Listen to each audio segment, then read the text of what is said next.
समय मध्य रात्रि। अचानक आपके घर के बाहर मल्टीपल ब्लास्ट का आवाज आता है। आप मोबाइल चेक करते हो तो मोबाइल ऑन ही नहीं होता। आप रूम का लाइट ऑन करने का प्रयास करते हो पर बिजली जा चुका था। दरवाजा खोलकर आप बाहर देखते हो तो हर तरफ आग ही आग। यूनिवर्सिटी ऑफ कैलिफोर्निया के प्रोफेसर संगीता ज्योति जी के द्वारा प्रकाशित research paper the solar superstorm planning for an internet apocalypse आज पूरी दुनिया को चिंतित कर रहा है, क्योंकि बहुत जल्द महाविनाश होने वाला है। वही महाविनाश जिसका भविष्यवाणी 600 वर्ष पूर्व भविष्य मालिका में लिखा था। प्रश्न केवल इतना है कि क्या हम बच पाएंगे। जय जगन्नाथ। 9,900 सैटेलाइट्स आज पृथ्वी के ऊपर चक्कर काट रहे हैं, जिनमें से 5,000 केवल इलॉन मस्क के स्पेसएक्स कंपनी के हैं। परंतु 11 मई की रात स्पेसएक्स के लगभग सभी सैटेलाइट्स अपने ऑर्बिट से भटक गए। फलस्वरूप दुनिया के अंदर बड़े स्तर पर इंटरनेट कनेक्टिविटी डिसरप्ट हो गया। कारण इतिहास का तीसरा सबसे शक्तिशाली जियो मैग्नेटिक स्टॉर्म। हमारे पृथ्वी से हर दिन ऑन एन एवरेज 1 या 2 सोलर फ्लेयर्स टकराते हैं, जो कि लाखों करोड़ों न्यूक्लियर बम्स के समान शक्तिशाली होते हैं। परंतु पृथ्वी के चारों ओर उपस्थित मैग्नेटिक फील्ड के कारण ये सोलर फ्लेयर्स या तो डाइवर्ट होकर अन्य दिग में चले जाते हैं या मैग्नेटिक फील्ड से टकराकर उसी में समा जाते हैं। हमारे सूर्य को करीब करीब 11 साल लगते हैं एक सोलर साइकिल को पूरा करने में। ये 11 वर्षों का सोलर साइकिल एक ऐसा प्रक्रिया है जिसमें सूर्य अपना मैग्नेटिक फील्ड बदलता है। साधारण भाषा में कहूँ तो प्रत्येक 11 वर्षों के अंतराल पर सूर्य अपना ध्रुव परिवर्तन करता है, यानी नॉर्थ पोल साउथ पोल बन जाता है। फिर 11 वर्षों के बाद साउथ पोल नॉर्थ पोल बन जाता है और ये निरंतर चलता ही रहता है।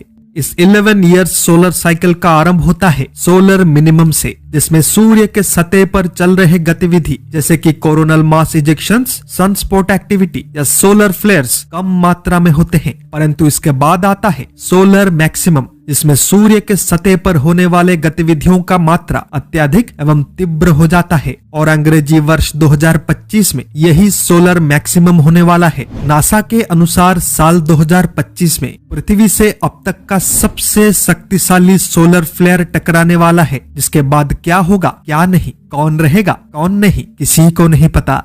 आज दुनिया का 87% आबादी इलेक्ट्रिसिटी पर निर्भर करता है, यानी आज संपूर्ण दुनिया इलेक्ट्रॉनिक्स एवं इलेक्ट्रिसिटी से चलता है और यही इलेक्ट्रिसिटी ही अंत का कारण बनने जा रहा है। क्योंकि जब एक सोलर सुपरस्टॉर्म पृथ्वी से टकराता है तब एक्सट्रीम हाई वोल्टेज के इलेक्ट्रिकली चार्ज्ड पार्टिकल्स मिसाइल्स की तरह मनुष्य सभ्यता पर कहर बनकर गिरते हैं। थोड़ा कल्पना कीजिए, आप हाथों में फोन लेकर वीडियोस देख रहे होंगे या लैपटॉप पर बैठकर कोई काम कर रहे होंगे या आप फ्रिज से कोई सामान निकाल रहे होंगे या आप एसी लगाकर आराम से सो रहे होंगे। क्या होगा यदि अचानक सब कुछ जलकर फटने लग जाए? सोचो यदि आप उस समय पर लिफ्ट में हो तो क्या होगा? सोचो यदि आप उस समय पर प्लेन या ट्रेन में यात्रा कर रहे हो तो क्या होगा? सोचो यदि उस समय पर कोई व्यक्ति किसी हॉस्पिटल में वेंटिलेटर पर हो या किसी का मेजर ऑपरेशन चल रहा हो तो क्या होगा?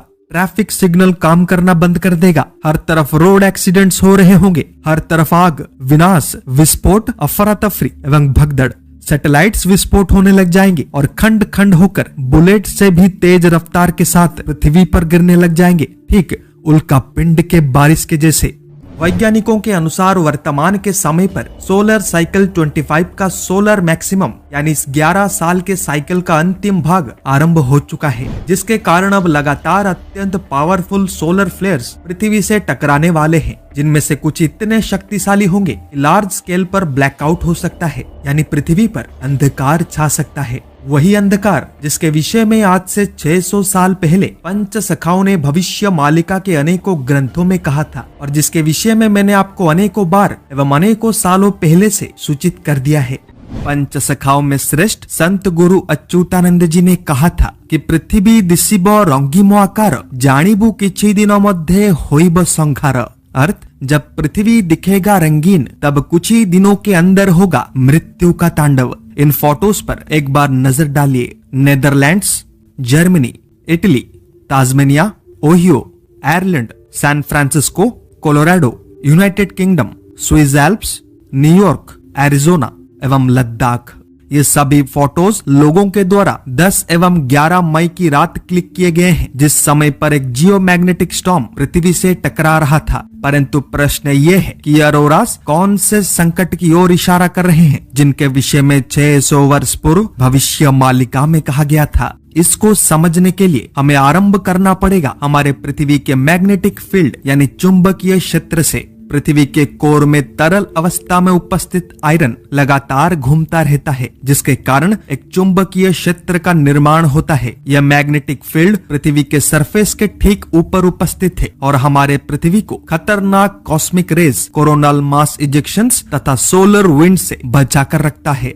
जब सूर्य पर एक बड़े स्तर का विस्फोट होता है तो उसमें से तरंगों के रूप में हाई एनर्जी वाले कोरोनल मास इजेक्शंस निकलते हैं। उनमें से कुछ पृथ्वी की ओर भी आते हैं एवं हमारे मैग्नेटिक फील्ड से टकरा जाते हैं। अधिकतर तरंगों को यह मैग्नेटिक फील्ड रोक देता है, परंतु कुछ इतने शक्तिशाली होते हैं कि यह मैग्नेटिक फील्ड उन्हें रोकने में विफल हो जाता है। फलस्वरूप हाई एनर्जी वाले चार्ज्ड पार्टिकल्स हमारे वातावरण में उपस्थित गैसेस के संपर्क में आकर एक रिएक्शन करवाते हैं, जिनके कारण ये अरोरास दिखाई देते हैं और जिससे जियोमैग्नेटिक स्टॉर्म कहा जाता है। यदि ये तूफान अत्यंत शक्तिशाली हो, जैसे कि 10 मई का था, तो फिर हमारे मैग्नेटिक फील्ड में बड़े स्तर पर बदलाव होता है। सरल भाषा में कहूँ तो पृथ्वी का चुंबकीय उत्तर एवं चुंबकीय दक्षिण दुर्बल हो जाता है एवं जब पृथ्वी के मैग्नेटिक नॉर्थ एवं मैग्नेटिक साउथ के स्थान में बड़े स्तर पर बदलाव होता है, तब पृथ्वी पर भयंकर से अति भयंकर प्राकृतिक आपदाएं निश्चित होते हैं, विशेष रूप से तूफान एवं भूकंप।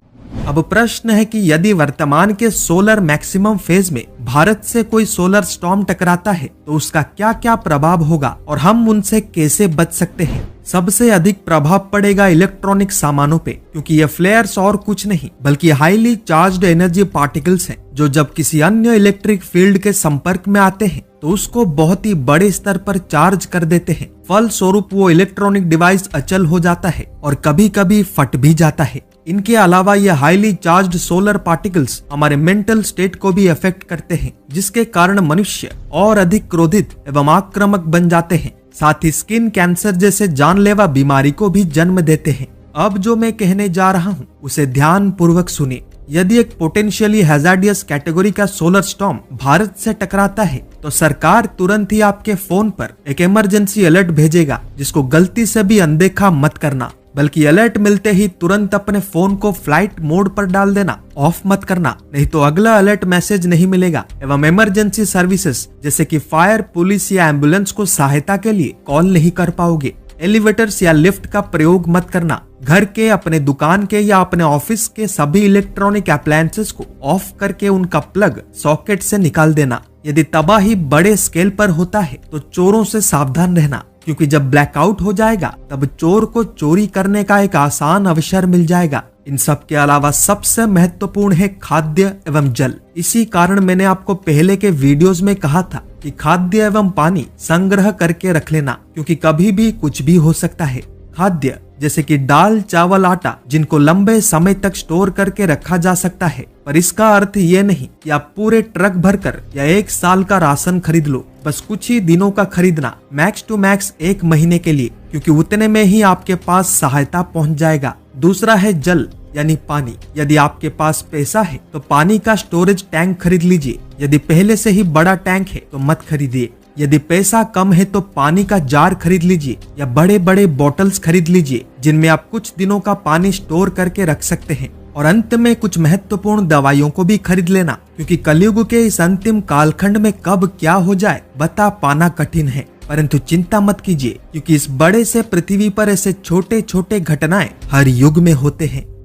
आप भी इस परिवार का हिस्सा बने। लाइक, शेयर, सब्सक्राइब एवं फॉलो करें, ताकि सच हर घर तक पहुंच सके। जय जगन्नाथ, जय पंचसखा, जय हिंद।